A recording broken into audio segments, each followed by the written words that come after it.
I recently graduated from a CDL school and decided to get a job relating to my field.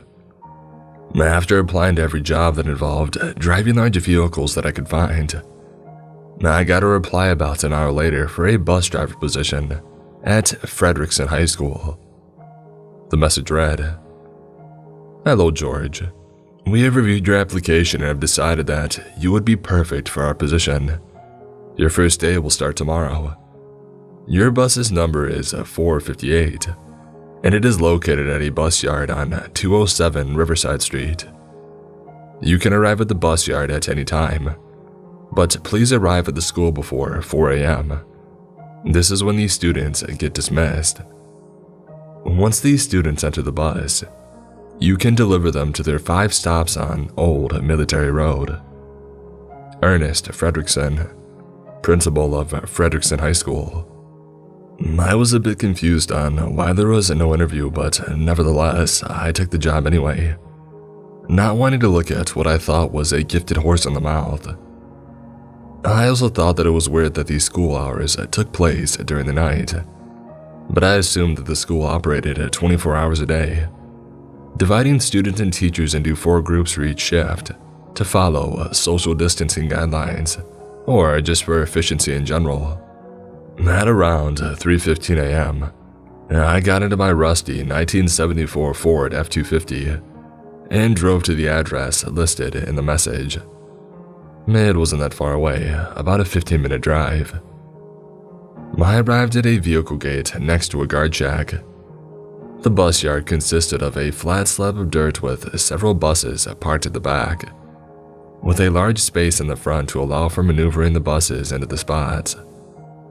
Surrounding the yard was a fence, with the aforementioned gate and shack replacing a part of the fence. The guard in the shack was startled by my arrival and proceeded to open the window slightly. Who are you?" he asked. Hello," I replied. "I'm George Redwood. I'm here for bus 458. Are you okay?" He picked up a piece of paper, looking at it briefly before putting it down. He then passed me a key I presumed was for my bus. "Okay, sir, here's your key. Find your bus and replace its parking spot with your truck. Then you can go." The gate then opened and I did as he had asked. I drove my truck through the gate, got out to find my bus, and then drove my bus to the front of the yard and I parked it in a corner. I then walked back to my truck and parked it in my bus's original spot, before going back to my bus and driving it back to the gate. My bus was one of those buses with the flat front, the engine in the back, and it had the driver in front of the front wheels. I don't know what the official name of this design is. I noticed that the bus I was given had many dents and scratches, mostly on the front bumper, but I didn't think much of it and I started my shift anyway. I arrived at the school at 3:47 a.m. I noticed that there was only one bus for the school, that being mine. This school was very small, so it made sense why there was only one bus. While I waited for the students to be dismissed, I found a list of rules along with a map and the gap between the steering wheel and the windshield. Rules for Frederickson High School busing. You must follow these rules in driving on Old Military Road. We cannot ensure your safety if you break any of these rules. 1. Do not use any electronic devices for navigation. They will try to deceive you. We printed out a map for you to follow. 2. The bus stops that you can drop kids off at are labeled as 1, 2, 3, 4, and 5. These stops resemble a bench with 3 walls with a roof, with the opening being on the front. The bus stop's number will be on both sides of all 3 walls. If you stop at a bus stop that is not one of the above, leave the stop immediately and continue your journey. Try not to look at anything nearby a fake stop, besides checking a wall to see if it's a valid stop.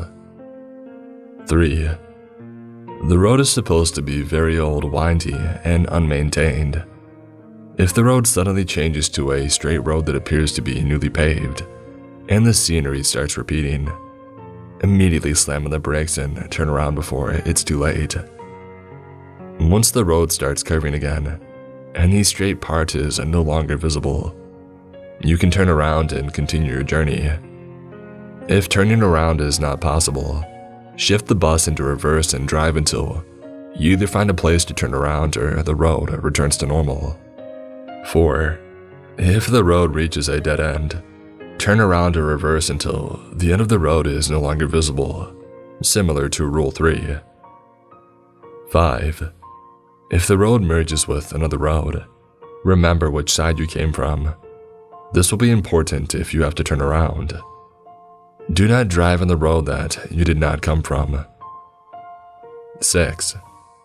If any other vehicles appear in the road, disable them by any means possible. I don't care about minor damage to the bus. You can easily bash through any cars or light trucks, but be careful around larger vehicles that could put up a fight. Do not drop off any students if your bus is currently being perused by any vehicles, or you disabled one recently and it crashed near a bus stop. 7. If your bus gets stuck for whatever reason, alert the students and they'll know what to do. There is a handgun in the glove compartment near the steering wheel. Use it to defend the bus if they attempt to get in. Wait in the bus until dawn, and then contact us to get you out of there. No pay will be deducted if this happens. 8. If you hear a church bell, avoid going towards the source. If it's behind you, you're good. If it's on your side or in front of you, turn around and get as far away as you can until the ringing stops. Once you can no longer hear the bell, you can turn around and continue your journey. This usually doesn't last long. 9. If you see a creature on your right running parallel to your bus, do not under any circumstances open any doors or windows. While it will always run at the speed of your bus, you can confuse it by constantly accelerating and decelerating. Doing that may allow you to get into a position in which you can run it over. This is the only known way to stop it. 10. If the engine stops for seemingly no reason, immediately start it up again and floor it.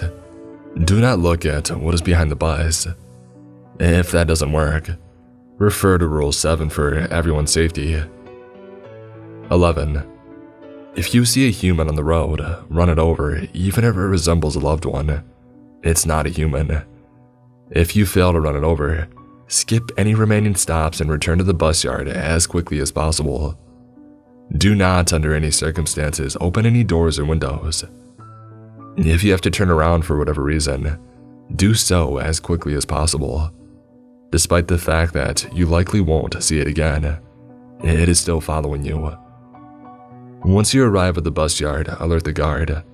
They'll know what to do. 12. If you see a mansion in the distance, turn off all lights and floor it. None of our students live here. Its position on the road changes often, sometimes not appearing at all. The owners are deaf, but they can still see. The part of the road directly in front of the mansion is straight, and you can turn your lights back on once you're surrounded by forest again, so you'll be fine. This mansion is at least twice as tall as the forest, and it emits light from the room, so if you pay attention, you can spot it from far enough away that you can turn off your high beams and headlights before they notice the light. If you see a ridiculously bright light behind you, they saw you. If this happens, put on the modified sunglasses in the glove compartment and get out of there as quickly as you can. The students are prepared with similar sunglasses to prevent being blinded by this light, so don't worry about them. If you are forced to turn around for whatever reason, do so as quickly as possible. Do not drop any students off when the owners are chasing you, and return to the bus yard if necessary. When the light disappears and you've lost them, you can continue your journey. Keep all doors and windows closed during this time. 13. The true end of this road merges with a larger road and a three-way stop. If any students are still on the bus once you passed all 5 stops, Go back to the front of the road and try again. Keep doing this until all students have reached their stops, or if you get too tired to continue. I was very confused on what to think of this. Sure, it sounds impossible, but as a longtime lurker of this subreddit, I know that I should take these rules seriously. Nevertheless, I continue waiting for the students to be dismissed, and I came up with a plan. I will follow the rules unless they could potentially harm someone if they are fake, such as the vehicle ramming. If I can prove a rule to be true without breaking any of them, I will assume that they are all real and I'll follow them all. At 4 a.m., these students exited the school and got on my bus. I estimated that 20 students entered the bus, about 80% capacity under the social distancing guidelines. Despite the situation, most of the students were very chill, as if they had been going to the school for so long that this didn't scare them anymore. Once all the students had entered the bus, I closed the door and I got on the road. The road was a 2-lane, winding road through a forest. Though it was paved, it looked like it hadn't been maintained for decades, with the potholes poorly patched with tar. The pothole fillings looked like chunks of the first road Lightning McQueen paved in cars. Roads like this are nothing unusual here in upstate New York. The first 10 minutes were uneventful, and I dropped off 3 students at stop 1 with no complications.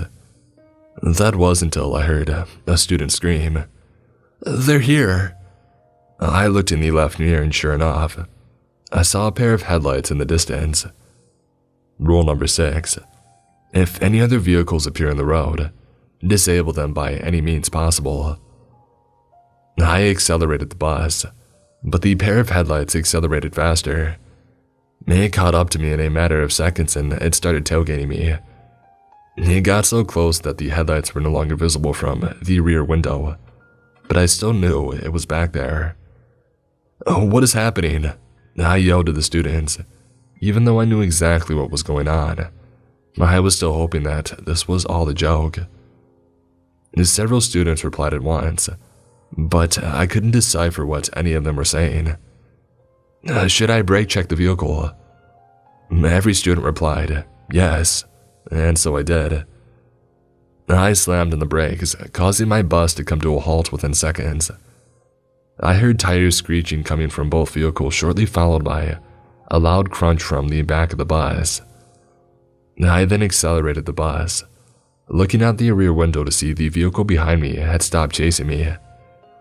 A collision at that speed must have broken something important under the hood, as we were going 60 plus at the time of the collision. About a minute later, I arrived at stop 2. 2 students got up, a boy and a girl, so I assumed I was far enough away from the other vehicle to drop them off.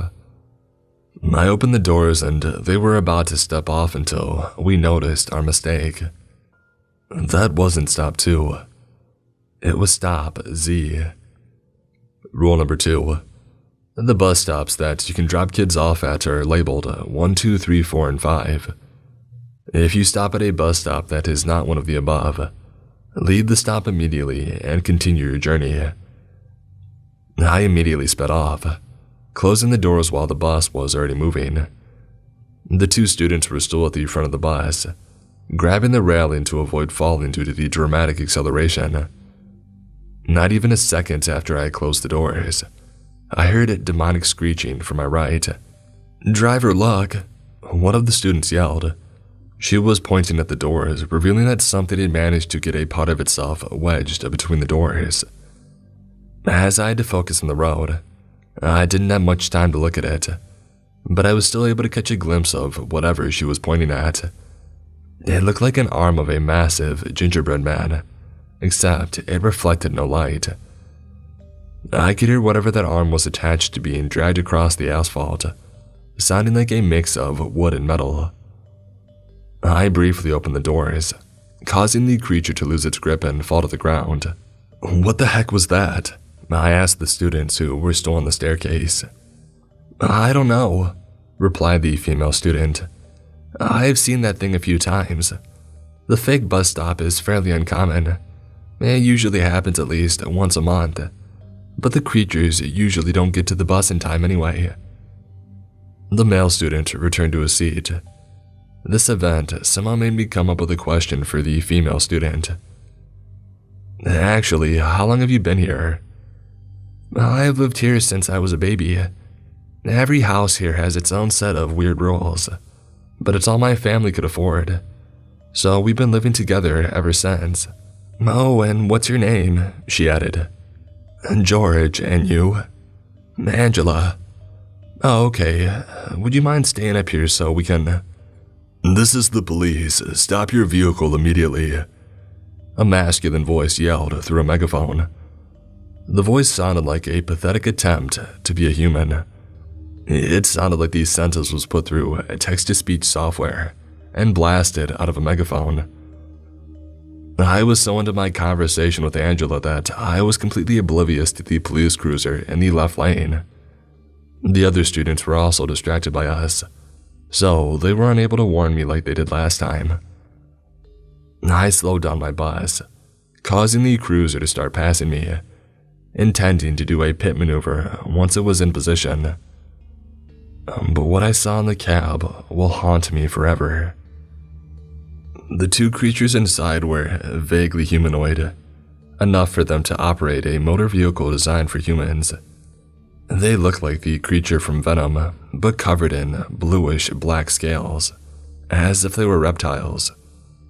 The one in the passenger seat turned its head 90 degrees to look at me, without moving anything below its neck. Its eyes were thin, vertical lines, stretching from the top of the mouth to the top of the forehead, like the eyes of these stick people from the Henry Stickmin collection, except they emitted a white light from them, like Herobrine from Minecraft. The two of us stared at each other for what felt like forever. I was not concerned about the fact that I wasn't paying attention to the road. I somehow completely forgot I was driving a bus. I even forgot that I existed altogether.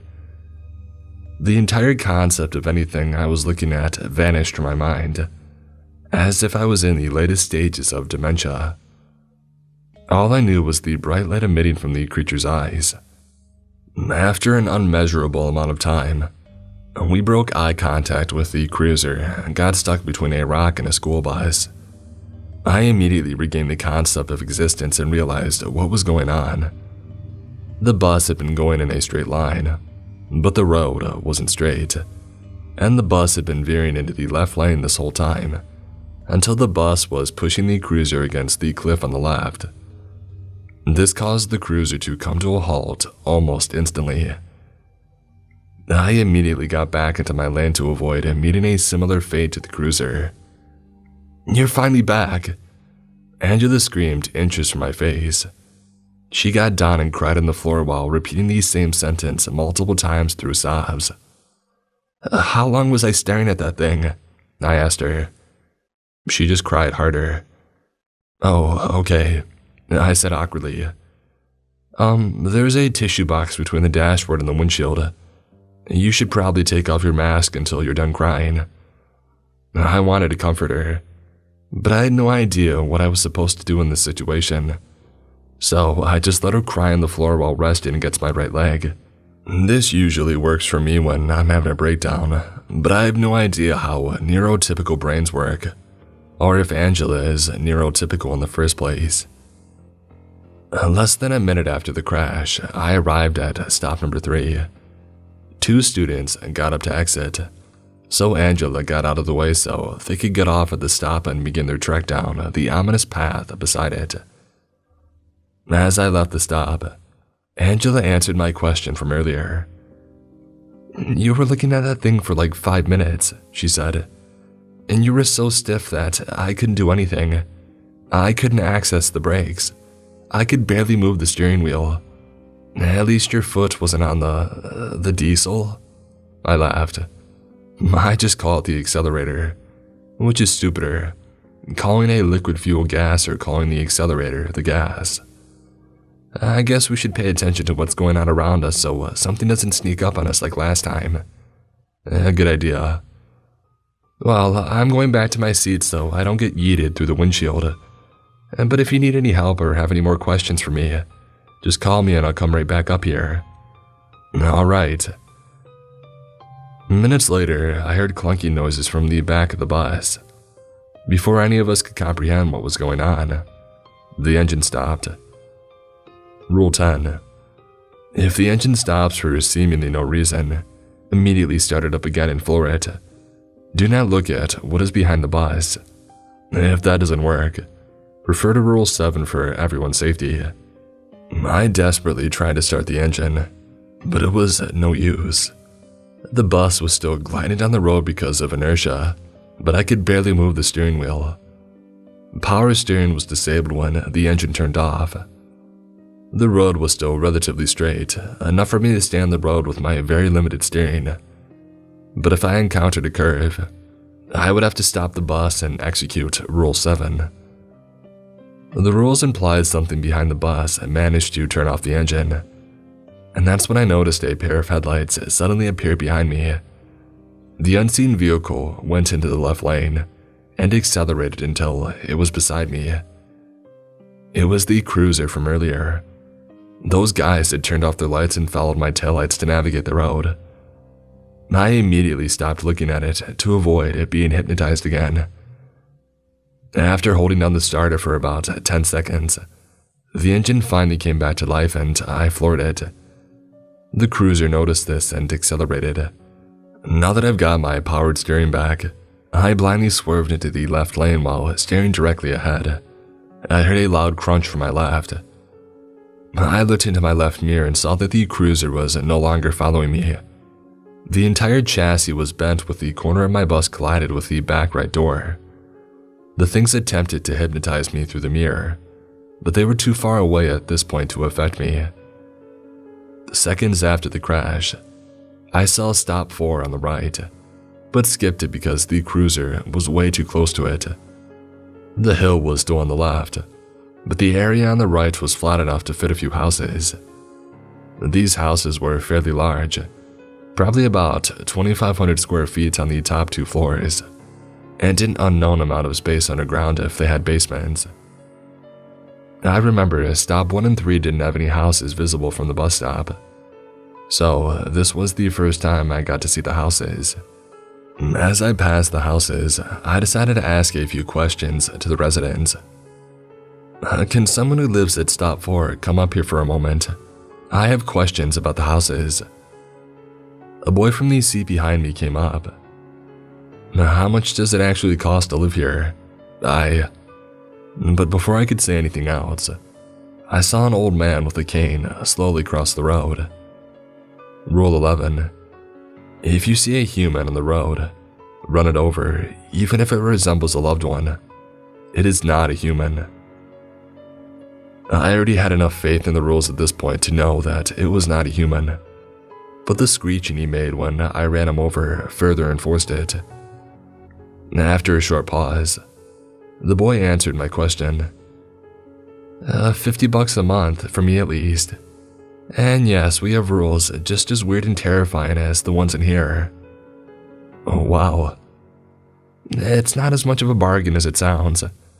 Anyone who lives here is either extremely poor or is oblivious to what they are getting themselves into. Most of the cost is paid with the mental and sometimes physical trauma that comes with living here. Yeah, I've heard the stories about places like this, and definitely not worth it. I doubt you could report any of this to the police or some other authority.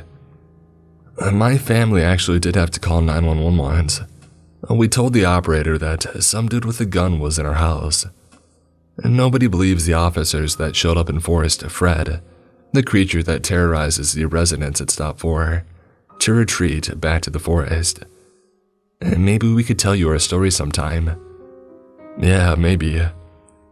I'm going back to my seat now. Name's Tommy, by the way. Nice meeting you, Tommy. I would like to hear your stories about your life here sometime. And Tommy was about to return to his seat when he noticed something. Oh crap, Rule 9, he yelled. Rule 9. If you see a creature on your right running parallel to your bus, Do not, under any circumstances, open any doors or windows. While it will always run at the speed of your bus, you can confuse it by constantly accelerating and decelerating. Doing that may allow you to get into a position in which you can run it over. This is the only known way to stop it. I looked to the right and I saw it. Running beside the bus doors was a creature running on all fours. It was like a brute version of the creatures in the cruiser. Its arms and legs were nearly identical, and it was running like a horse.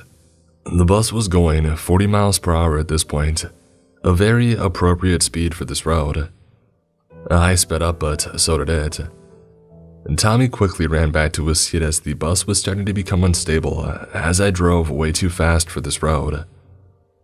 Now at over 80 miles per hour, the thing was still beside the door, and it had been since I had spotted it. I slowed down, but the creature didn't decelerate as quickly. Now at 60 miles per hour, I aimed the bus right at it and ran it over as the creature attempted to slow down. And before I could celebrate, I saw a pair of taillights ahead. The taillights brightened as the vehicle slowed down. They saw me, and this wasn't anything small either. It was a semi-truck. The truck slowed all the way down to 20 miles per hour, forcing me to do the same. I knew the driver was planning something, but I still had no idea what was going on. My questions were soon answered, as a bright light was reflected off the left mirror, darting around the front of the bus looking for my eyes. But with the 40-foot trailer behind the truck, this made the precision required for hypnosis incredibly difficult. It quickly realized this wasn't going to work and it stopped. As I followed the truck, we brainstormed ideas on how to defeat the thing, even citing past experiences with large vehicles like this one. But to my right, above the forest, I saw something unnatural. The mansion. It was at least 2 floors taller than the forest. It was also very large horizontally as well. I didn't know how to describe the building other than saying it reminded me of a woodland mansion from Minecraft, with the way that it was surrounded by the forest and the dimensions. The mansion gave me an idea. Hey guys, are the mansion owners allied with the creature driving the truck? I don't think so, replied Angela. I rarely see them interacting if they do. It's usually hostile, though they're not as aggressive as they are to us. Oh, good. You're going to make the mansion owners attack the truck, aren't you? I heard Tommy say. Exactly. Well, just get as far away from the truck as you can so they don't see you too, replied Tommy. All right. I turned off my lights once we were about 500 feet away from the mansion. The truck driver looked back at us through the mirror for a few seconds. The light illuminated the cab, as if the driver was trying to say, I know you're still back there, you idiot. As we slowly approached the mansion, I let the bus slow down so I could gain some distance from the truck. I didn't touch the air brakes to avoid being heard by the truck driver. It may have known I was still behind it, but it didn't know how far away I was. Once I was about 200 feet away, the bus was down to 2 miles per hour. I pulled the parking brake, causing the bus to come to a halt silently. The truck was oblivious to what I was doing and it was still going forward, very slowly for some reason. It seemed that it was trying to stall me until reinforcements arrived. We all got our sunglasses to protect our eyes from what was about to happen, ready to put them on at any moment. The moment the truck's light struck the road in front of the mansion, it happened. For the split second, I saw the light at full force. My vision was already being obstructed by spots, as if I had been staring at the sun for several minutes. Even with the sunglasses, it still bothered my eyes to look at it. The lights swarmed the truck like bees that had their hive disturbed. While the owners were distracted, I put the bus into reverse and I floored it. The sound of the engine got the attention of the truck driver, but it was unable to turn around or reverse very quickly due to the trailer. So, and ended up having to go forward to flee the owners. Now that the truck was gone, I went back into drive and continued down the road, though not very quickly to not catch up with the truck.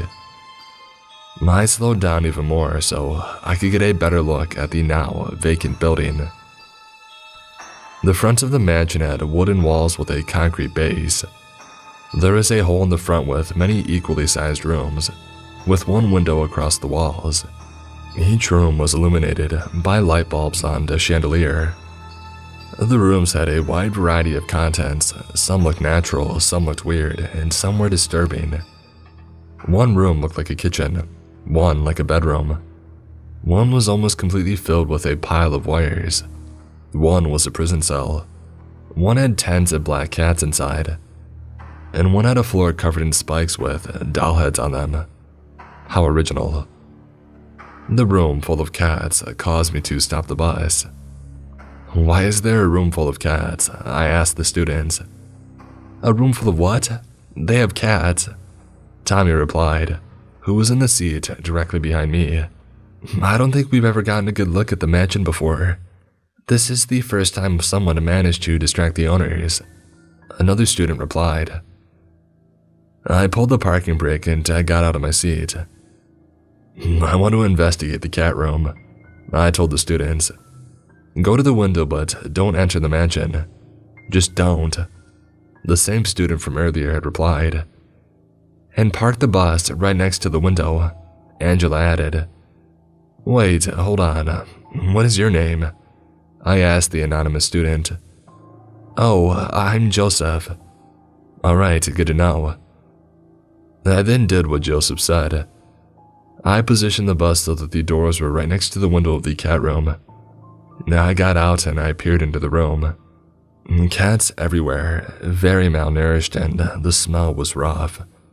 There was an island literally made of crap in the center. Definitely not okay. I grabbed a rock and I smashed the window several times before the window split in half. I could have used the gun, but I didn't want to waste any bullets or attract any unwanted attention. Tommy, Angela, and two other students came out to help. Once the glass pane had split, we kept hitting it in a concentrated spot until we had created a hole large enough for the cats to get through. As soon as we had pointed this out to them, the cats rushed out to freedom. Whatever they were going to get themselves into in this forest was a better fate than whatever the owners were doing with them in there. The wire room was one room away from the cat room, with the prison cell in between the two. I walked over to investigate. I probably could get a few $1,000 for all that copper, I pointed out to the students. "Will we get any of it?" Tommy asked. "I'll give you each some for helping me retrieve it, but I'll take most of it as compensation for what I had to put up with today. $20 an hour isn't cutting it." I also had the rest of the students come out to help me with stealing the wire, promising a small portion of what I'm going to get for them. I broke the window with the rock and made a small hole the size of a fist. You know, it would be a lot easier if someone goes inside the mansion and... "No!" Every student replied at once. "Okay, never mind then." We continued bashing the window until the hole was big enough to climb through. We managed to load all the wires into the bus before the owners returned. Even if they did return before they were done, we had already set up a place to hide. The students then organized the wire once we were already on the road. As I was about to arrive at stop 5, I saw the owners returning from their mission. I quickly put on my sunglasses as I floored the bus and blindly drove through the light. However, the owners were not interested in me, and they continued their journey home. It seems that they only attacked those who disturbed them, and somehow driving by their mansion does that. They still had no idea that I had freed their cats and stole their wire, and even when they find out, they'll have no idea who did it. I arrived at stop 5 a minute later, and dismissed Joseph and 4 other students. This bus stop was similar to stop 4, with very similar houses as well. I still had 7 students in the bus as I skipped stop 2 and 4. I knew what I had to do. Rule 13. The true end of this road merges with a larger road at a three-way stop. If any students are still on the bus once you passed all 5 stops, go back to the front of the road and try again. Keep doing this until all students have reached their stops, or if you get too tired to continue. I sighed as I left the stop. You know you're going to have to drive down this road again, right? Tommy asked. Yeah, I know. Hey, at least this time you'll be more prepared. And you know that there's a fake bus stop between stops 1 and 2. And you know that the mansion is between stops 4 and 5. This doesn't refresh every time you go down the road, unlike the Rule 3 road and the dead end. Alright, I'll go back and do another round. As I continued down the road, I found the semi-truck, or what was left of it. I parked the bus next to the truck to get a better look at it. The truck seemed to have crashed straight into a tree instead of turning for the curve. The trailer's walls were partially melted, causing the roof to collapse onto the burning wooden crates inside. The body of the truck was completely destroyed, with only the chassis and engine block still being recognizable. In the melting remains of the cab, I saw the charred skeleton of the driver. It's terrifying to think that could have been me. Holy crap, a student muttered. Tommy and I got out of the bus and walked to the side of the truck to further investigate what the heck had happened here. Looking at the vague remains of the truck, I determined that the skeleton was in the bed at the back of the cab. I theorized that the owner's blinding light caused the driver to be unable to see the road, and was therefore unaware of the curve. After the crash, the driver hid in the back of the truck in the fetal position, as the owners brightened their lights to the point that the heat literally melted the steel body of the truck. This, combined with the fuel tanks that were set on fire, burned the driver to the point where it was just a skeleton. Are we looting this one too? Tommy asked. I don't think there's anything valuable that's still intact. I'm just investigating what the heck happened here. Look man, I'm just as horrified as you are. I've heard of disappearances related to the mansion owners, but I've never seen what happened to them. The rules were just updated accordingly. We returned to the bus and continued down the road.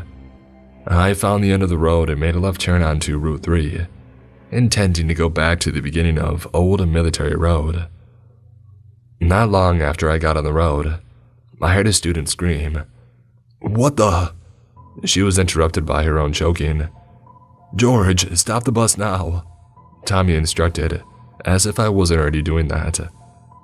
I got out of my seat and looked back to see several students fighting a wire that was strangling the student. The wires had come to life and were crawling around like snakes. We evacuated the bus and I locked the doors hoping that they couldn't unlock them. Once we were outside, I freed the student from the wire that was choking her. I then inspected that wire and saw the copper bending and contorting on its own. The wires were fiddling around in the driver's seat, but they couldn't start the bus because I had the keys. Now what? A student asked. I could call 911, I replied. Man, what are you going to tell them? That we're being attacked by copper snakes? Tommy asked rhetorically. I paused for a moment before I had an idea. I dialed 911. 911, what's your emergency? There are these snake things on my bus. I managed to trap them all inside, but I can't get rid of them. And what's your address, sir? I'm on Route 3 near the spot where Old Military Road merges onto the highway. Okay, sir, we have sent animal control to deal with the situation. Can you stay on the line for me? Yeah, I can do. I was interrupted by the engine roaring to life. How? Sir, what is going on? The bus accelerated and drove into a guardrail on the side of the road at an angle, and was pushed back onto the road by the guardrail. The bus continued accelerating as fast as it could, while scraping against the guardrail to guide it down the highway. What? The snakes just hijacked the bus. Tommy spoke for me. The operator tried her best to stay professional. but she couldn't avoid letting out a chuckle about how ridiculous this situation was. Okay, we're going to deal with that as well. What direction is the bus going?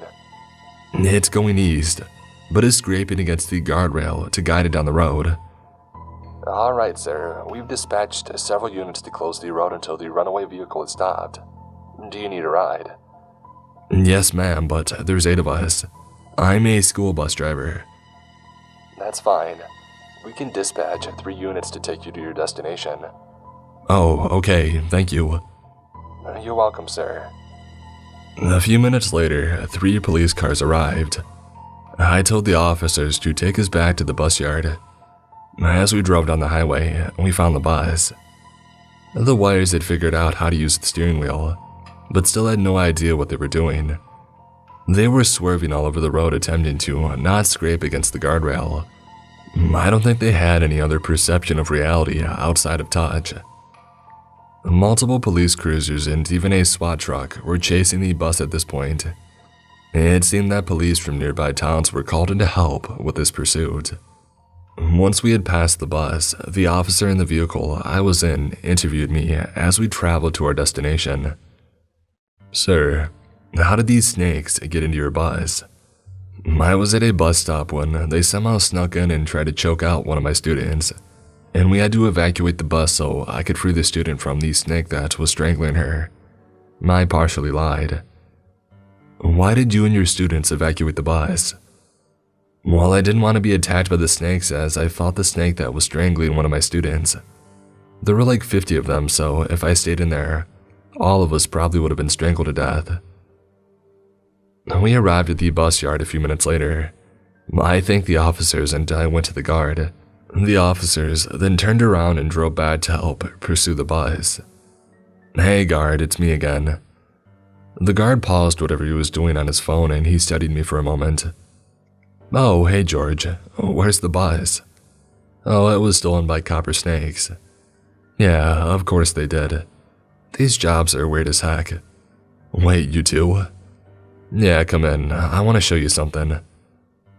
The guard unlocked the thick steel door and invited us in.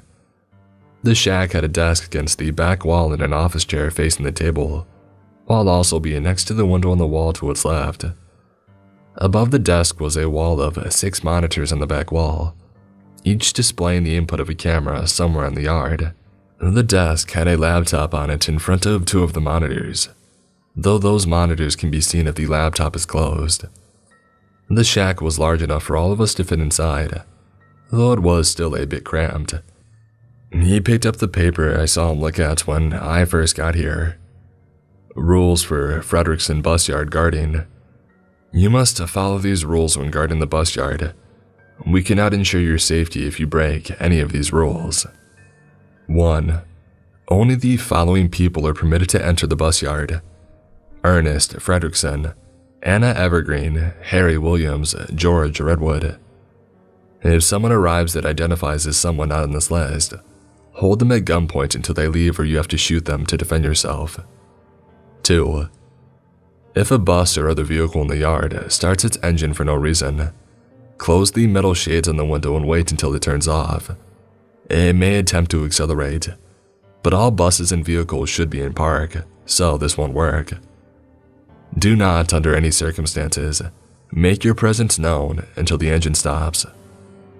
3. If one of the monitors starts showing static, smash it with a crowbar that we provided for you if possible. If you are currently experiencing Rule 2 at the same time, unplug the power strip all the monitors are powered by, and get as far away from the monitor as you can without exiting the shack. Keep track of which monitor was showing static earlier, such as putting a sticky note on it. Once Rule 2 ends, smash the monitor before turning the rest of them back on.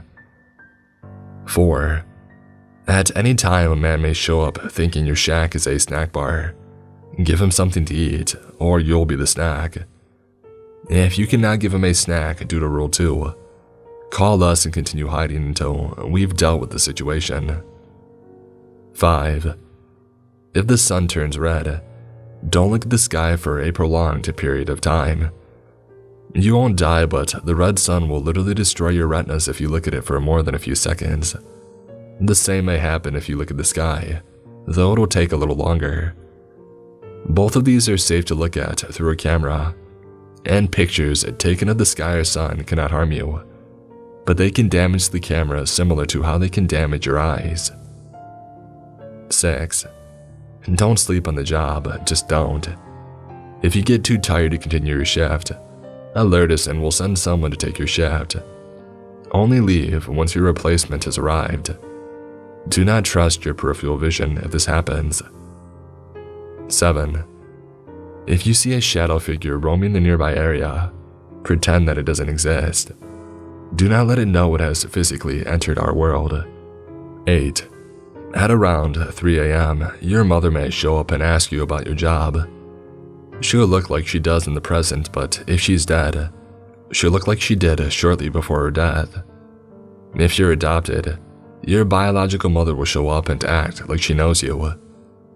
If this happens, pretend you don't know her and tell her to get out. After I read it, the students took turns reading the rules for themselves. As we were doing this, my bus showed up. It took a while to get it here as it kept hitting those things along the way. The bus was still being chased by several police cruisers and the SWAT truck. We got out of the shack and watched as the wires completely ignored the nearby curve and drove into a tree. They then turned the steering wheel as far right as it could go, before reversing into the same tree again. The bus accelerated forward, swerving all over the place as it drove across the road and right through the fence, only stopping when it struck one of the buses.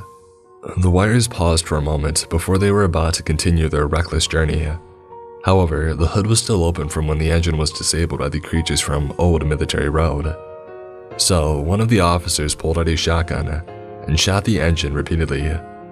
The most American thing I've ever seen. This actually worked as one of the bullets sliced the serpentine belt, causing the bus to lose several important functions. The wires reversed back onto the road in a straight line, as they no longer had powered steering.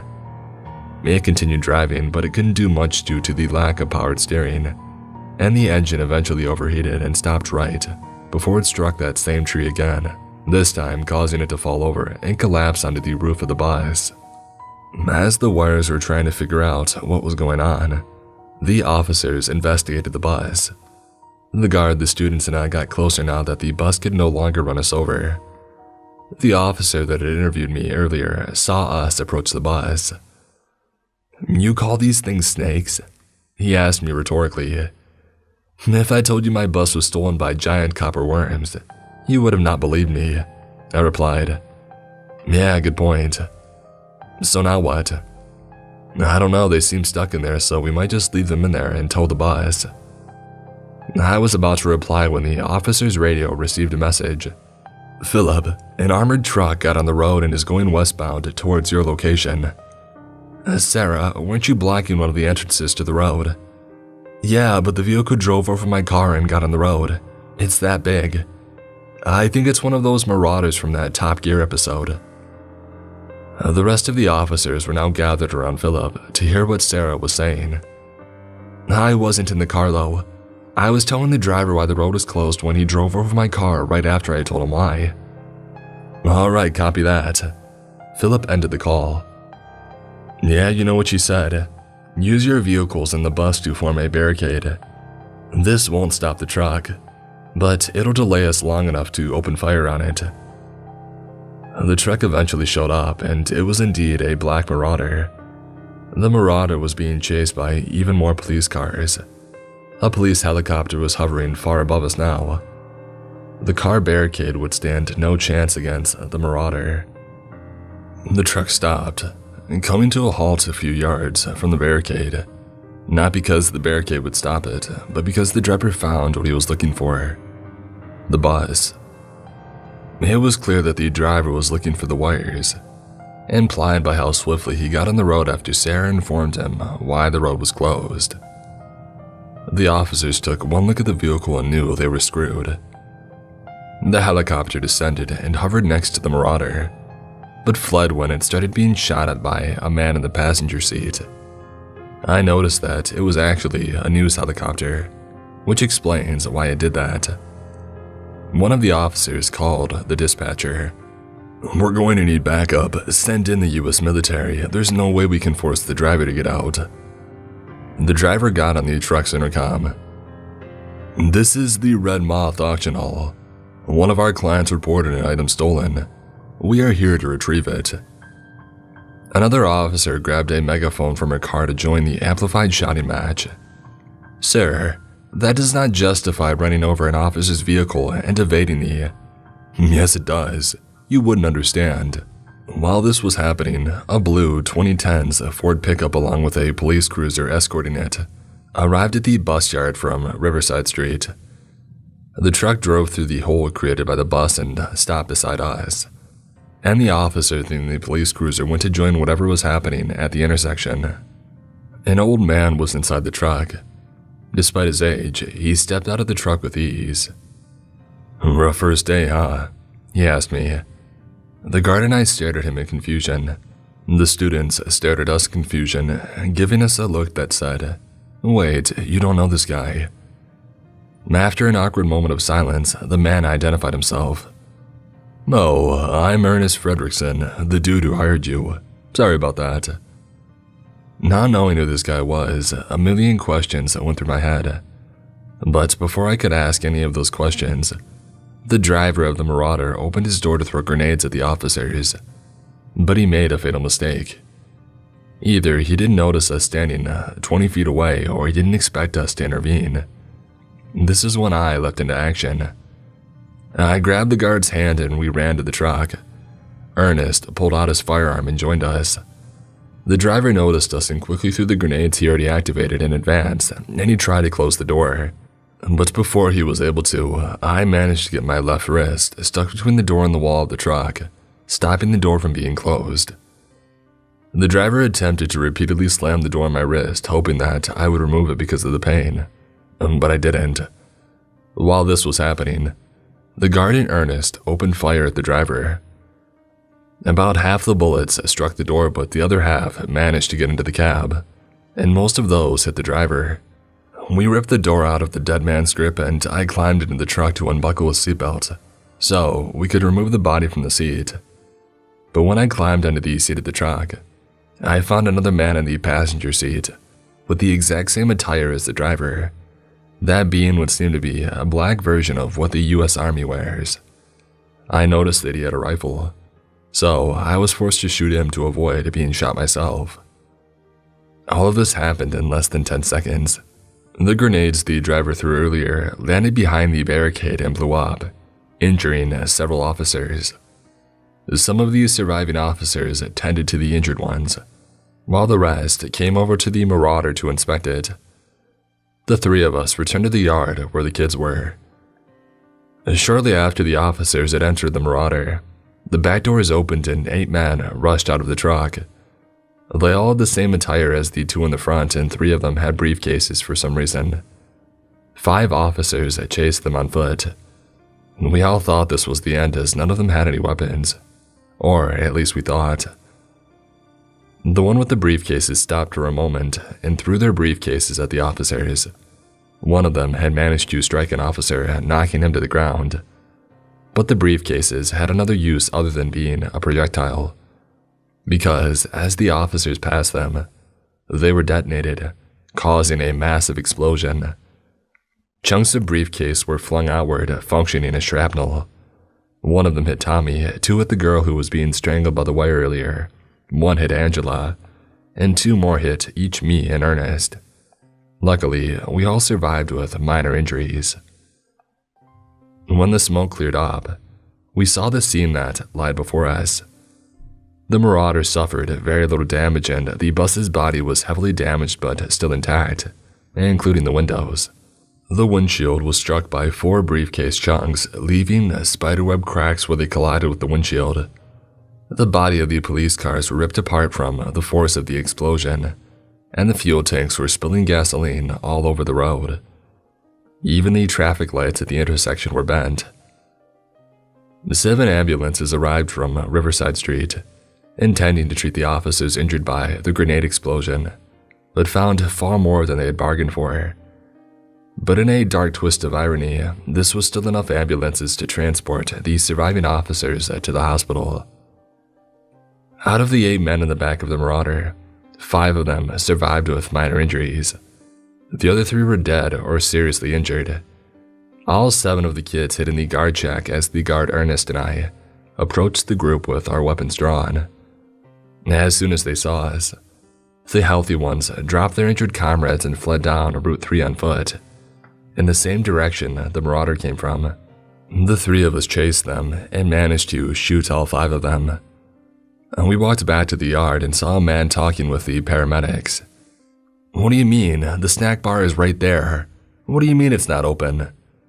Crap, they didn't know. Rule number 4.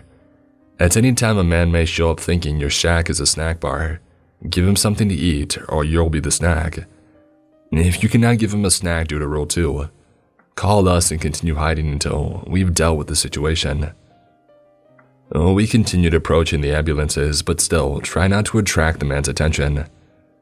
"Sir, we're paramedics. We do not have a snack bar." The man went from annoyed to angry. His voice became incredibly deep and demonic. "Give me a snack right now." The paramedic stared at the man, very confused at what just happened. The man's fingernails grew incredibly quickly, and they transformed into claws in the process. He used his Wolverine hands to attack the man, peeling off a thick and large chunk of his forearm. The paramedic ran off and screamed in agony due to being literally skinned alive. The man's fingernails broke off and the man returned to normal. "Thanks, have a nice day," he said as if he just bought this chunk of human flesh from a snack bar. He left in the direction he seemed to have come from. Several shadow figures appeared near him and wandered aimlessly. Rule 7. If you see a shadow figure roaming their nearby area, pretend that it doesn't exist. Don't let it know that it has physically entered our world. I walked up to the paramedics to inform them of Rule 7. Luckily, they complied, as they all witnessed what happens if you break Rule 4. The paramedics continued loading the injured officers into the ambulances, with the one that was skinned alive joining them, when a heavy-duty tow truck that was going way too fast for Riverside Street bashed through 2 of the ambulances that were in its way, while making a sharp right turn into the left lane of Route 3, almost flipping over in the process. This truck was definitely able to tow the bus, and that's exactly what they did. The truck reversed to the bus and 2 men got out, almost identical to the 10 in the Marauder, and quickly hooked up the bus to the tow cable. The men got back into their truck and sped off in the direction that the truck was facing. This all happened within 15 seconds. The paramedics were about to nope out of there, but the men in the tow truck didn't have time to attack them. Both of the ambulances that were damaged were still drivable. One of the paramedics was injured by the truck's crash, having been ran over by his own ambulance, and had to be transported to the hospital by his coworkers. He is expected to make a full recovery. Out of these 17 officers that were at this war zone, only 7 survived. All 5 of the officers that were perusing the men were blown to bits due to being so close to the explosion. 3 officers were inside of the Marauder at the time of the explosion, and they all survived with virtually no injuries. 7 officers were injured by the grenades. Out of them, 4 were declared dead at the scene, 2 died on the way to the hospital, and only 1 survived. She is severely injured but is expected to make a full recovery. Out of the 4 officers tending to the injured 7, 1 died at the scene, 1 was critically injured, and the other 2 survived with minor injuries as they were behind the bus at the time. The one that was critically injured is also expected to make a full recovery. I don't know where the other 6 officers were at the time of the explosion, but they all died at the scene. When interviewed, I told them what happened and explained that I said snakes because they wouldn't believe me if I told them the truth. The only difference is that I said a pile of copper wires was next to a bus stop and they invaded the bus. The students all told the same lie. Ernest, the guard, and the surviving officers backed up my story saying that there were wires in the bus. None of us were charged with anything, and the 3 of us that raided the Marauder were praised for our bravery. All 10 of the men died at the scene. Their bodies couldn't be identified. The Marauder was impounded by the police. Its license plate revealed that the vehicle was registered under the name Alfred Cornell, with the address being resident somewhere in Maine. When the police went to that location, they found an empty lot in a semi-remote location, with nothing on it other than a brick wall that was 20 feet long, 8 feet tall, and 1 foot wide. The tow truck and my bus were never seen again, for now at least. Ernest tried to track down the bus, but its tracker was disabled somehow. The news station that tried to film the massacre was ordered by the federal government to delete the limited footage they had captured, and to never speak of this until further notice. The rest of us that witnessed the event were essentially given NDAs by the government. The family members of the dead officers were given large settlements. These surviving officers had their medical bills paid for, and they were given a smaller settlement for their troubles. The 7 students that didn't make it to their stop were taken care of by Ernest, his wife, and his 3 middle-aged children until they could be returned home. Ernest told me that I wasn't actually being paid $20 an hour. The ad was only listed that way to not attract unwanted attention. I was actually being paid $200 an hour, and he gave me a $1,000 bonus for my troubles today. The guard's wage was also multiplied by 10, and he also got a $1,000 bonus. I told Ernest what actually happened, and we now have a 14th rule for the bus drivers. Rule 14. Do not steal from the mansion owners, because they will find you, and they will do whatever it takes to get their stuff back.